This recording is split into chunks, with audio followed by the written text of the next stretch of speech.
How's it going, everyone? In today's video, I'll show you on how you can change the color of any objects in GIMP. So in my case, I'm just going to be opening a random image right here. Let's maybe select something like this one. And then once inside, you want to click on the new layer option. Now it's going to be this option right here. And you can also see this inside the layers. Click on new layer. You can name the layer the way you want to, and then you want to select transparency. Click on OK, and then grab on the lasso tool and just trace around the part where you want to change colors. So let's go ahead and say that let's change the color of this specific part right here. Now you can also change the feather edges if you want to. Maybe let's do something like 13.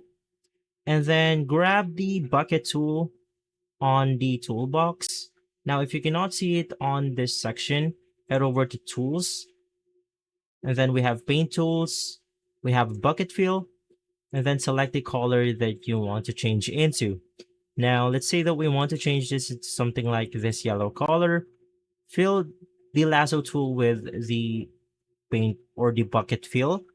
And then you want to change the opacity or the blend mode into the HSL color. So you can just scroll down, select the HSL color, and then of course you can adjust the opacity if you want to.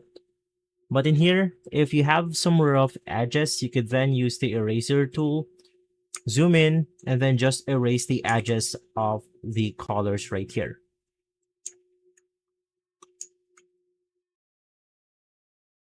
And so guys, that's how you easily change the colors of any object in GIMP. As you can see, it works totally fine. And if this video has been helpful, leave a like, subscribe, and follow us for more videos like this. Thanks for watching.